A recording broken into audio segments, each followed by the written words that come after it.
Starting to the top left, a player who is tempting us with name jokes and will do so for the entire duration of this game. It is... Chance Prime. Oh my god, Jay, you said that so beautifully. Jay, that was so Jay. That was such a Jay voice that I just heard right there. That's the new Street Fighter voice, guys. This is Jay. Apparently GuM didn't have like an intro for him, so he had to do it. We are so proud of you, Jay. Starting to the bottom right, the opponent of the Prime player, starting for FXO Open, the Nine-Tailed Fox, it is... FXO GuMiHo. He's also known as the Towel Terran because his hand sweats so much that he puts a towel over his mouse a lot of the time. He's bouncing, he's ready. And when you see GuMiHo bouncing in the booth, that means trouble. Yeah, against Protoss, he actually has a decent win ratio in Heart of the Swarm. We always talk a little bit about how he was so much better in Rings of Liberty, and it's definitely true. But this is the one matchup where also in Heart of the Swarm, he's been able to deliver quite often. Took down a lot of strong opponents. And we are going to find out what he can do against Chance. A player that we haven't seen too much yet this season, and also in Heart of the Swarm. One of the only matches that he played so far is a 2-0 that he could accomplish against Pulsar. And I'm interested to see what we're going to have from him. What is the plan here? He was the player who could prepare against the Terran play. He knew right from the beginning that this was the match he has to play. What is he going to do? Yeah, that's the question. GuMiHo on the other hand goes CC first. A great choice for Icarus with the gold patches at the back expansion. Really safe to do this on this map. And if you go to late game as a Terran on this map against a Protoss, you feel comfortable because the third base of the Protoss is so exposed to ground pressure and also drops later on. Sees the CC first, knows he's not facing a proxy. He may just walk away, probably going to harass a little bit more though. No, he gets out. Well, we have the early game just unfold in front of us. Once again, a quick summary for all of you who just watched VODs or skipped the pre-game chit-chat. This match is important because FX Open needs to win the entire team match. If they don't win it, then they are out of the playoffs, and then StarTale and Azubu will play in the playoffs. If FX Open wins with a small margin, maybe a 4-3, then there's still a good chance that either FX Open or StarTale, if they lose, are ahead and will advance to the playoffs instead of FX Open because of the indicator. So for FX Open, it's not only about winning the match, they have to win it at least with a 4-2, but should try to win it with a 4-3. Reason being that StarTale is currently with a +1 indicator and Azubu with a +2. So it's always this, which one of those team loses, does any of them lose, and if one of them loses, it comes down to the indicator. So in a comparison against Azubu, FX Open would win it, would have to win it with a 4-1 today if Azubu only loses it with a 3-4. Yeah, look at this counter, by the way, a bunker in the main. So what Chance has done here is he saw the CC first, then pulled out of gas. He only mined 16 gas, so 4 trips. Then he cut everything to get the fastest possible Nexus out. And as a result, he loses some time on his Stalker. Stalker's very late here, so the bunker will finish, but I don't see this doing a ton of damage considering it's only going to be 1 Marine. The thing is he has to shield it. Yeah. We have 2 Marines being built now, so he has to shield it so that the Marines don't come in. But now he sees it and he cannot stop the Marine. So 1 Marine is in there. He has to... I don't know, Wolf. I actually could see that do a lot of damage because the problem for him really is that there are so many Marines rallied across the map, but with the double barracks, you can get them in. He's even getting a 3rd barracks now that he realizes, well, the bunker is up, you didn't scout that, so I should probably just get another barracks and rally units across the map. He can't hit the gateway. That's the most important part here. And if he could, it would be because he made the bunker so close. But what he's going to do is just stutter step micro here, in and out of the bunker. That's the best thing he can do. I don't see us doing a critical amount of damage, but you know, he's got more Marines rallied across. He could try to push the bunkers forward. Yeah. If he gets another bunker up, that would be the worst case scenario. 1 in range of the gateway or the core, that would be devastating for Chance. That would eliminate his chances to do something in this team match and win it. Yeah, the SV looking like he might do just that. Back at home, Stim has started, the Tech Lab finishes, and he starts it immediately. Multiple gateways going down as well as a Robo. We could see a timing push here with the Warp Prism, or maybe even some Immortals. We've seen that a lot on Icarus already. Needs to make sure he micros his Stalkers here. Already starting to lose a lot of hit points on 2 of those Stalkers. He can't actually afford to do this. Yeah, he needs to take a deep breath and just calm down. This is not the time to panic. Because GuMiHo apparently, or quite obviously, does not try to bunker forward. So that 1 bunker doesn't really do damage. It's annoying, it's there, you don't want it to be there, but it doesn't kill you. So just take a deep breath and just play your game. You're absolutely right. He needs to not overreact here.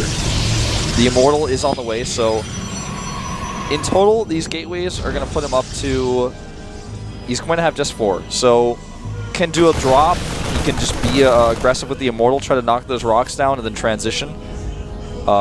He will be able to kill his bunker, but again, he has to micro properly here. He does not want to lose any Immortal hit points. That is not okay to lose those hit points. Yeah, I mean, he pulled back just in the blink of an eye, but still, that was not what you want. That was perfect for GuMiHo. I mean, that bunker couldn't have done more. Yeah. Still, we have a tiny supply lead here for Chance. He has a 2-base economy, as does GuMiHo. So right now, Chance is still in an okay position. He's moving out with all that he has, and that's a couple of Immortal Sentries and Stalkers. If he can bust through here, that would give him a great position against GuMiHo. But the Terran player has a lot of fire units already, and is getting now even a couple of additional Marauders just to be on the safe side against the Stalkers. Of course, with good unit control here, Chance could do quite a lot with the Immortal focus. Yeah, 2 Widow Mines, though, are probably not going to be seen. They're not seen so far. Chance has shown his hand here. He shows the Stalker, and right now GuMiHo's thinking, well, there's no reason for there to be a Stalker unless he's going for a timing. He scans, smartly so. Sees that there is a Robotics on the main base, which is going to make his Widow Mine drop, in his eyes, slightly less effective. He sees this now with the depot. And you know those rocks will be going in a flash, and he doesn't really have a defense set up at the natural. He will have to lift and move out. But the problem, as you already said, is the Widow Mine drop at the top left. That's something where he just doesn't have anything against it. He has the Observer now, but where is it? He sent it across the map, it looks like. Yeah, it's floating across the map right now. So 2 Widow Mines here at the natural. Well, pulls one out, smartly done. And that Warp Prism is going to be useful in the attack. Oh! He's doing the attack meanwhile, but there's Widow Mine. Oh my god! Oh my god! 20 workers killed! Oh, that was the worst that I've ever seen in my entire life. This is the hero Widow Mine. Did ever in StarCraft 2 in a professional match a Widow Mine get more kills than that? I don't think so, man. One Immortal dies for free during all of this. There's a recall, loses several of his units. GuMiHo, he still has the Widow Mine active. He will kill the Warp Prism potentially, no. This is... I'm sorry to say it, and I am sorry to like kill the mood, but this is game. Yeah.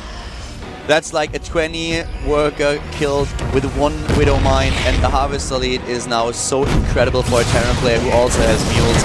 This is GG right there. Oh yeah, this is like... He might stay in the game a little bit longer, GuMiHo might play it safe, but from this point on, the only chance that Chance has is if GuMiHo for some reason makes a right click to the top left, walks past the army of Chance and allows the Protoss player to kill every single unit that he has. Yeah, it's like maybe if he accidentally killed all of his command centers and then fainted in the booth and didn't tell him and nobody noticed. Oh, that... You know, he pulled the workers immediately at the natural, but he was apparently so preoccupied at the bottom right. I cannot believe that he did not see that Medivac speed boost into his main base. He should have realized that there's a second Widow Mine in there. Yeah.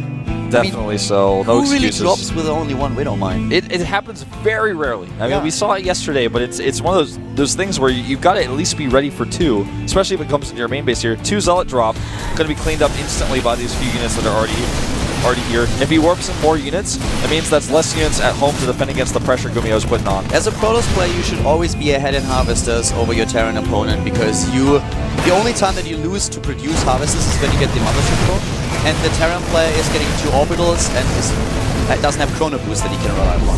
So in this scenario, Chance he's dead. He's dead, man. Well, he actually, takes a good engagement here, though. What are you doing? That's a good question. That was a gift. He's still 20. Yeah, he's still 30 supply up, but that was definitely a present that he gave Chance there. He was like, dude, thank you very much. Those 20 CVs, so those 20 tropes, that was awesome. I at least have to give you a present as well. I mean, we have to exchange them here. I know it's not much, but it's just a tiny. Double siege tank drop here in the main. A little bit weird that he sieges up like this. Probably could have done more damage in tank mode. Regardless, he is starting to pick away those hit points, and all that Chance has is this attack here. And let me tell you, Carl, this is no Homeward Bound story that we're watching right now.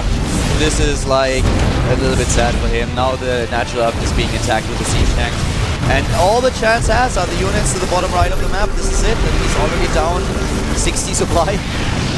Yeah. And even though you don't know anything about StarCraft, you will realize that this is not a good thing. This is not a good thing. GG. GG.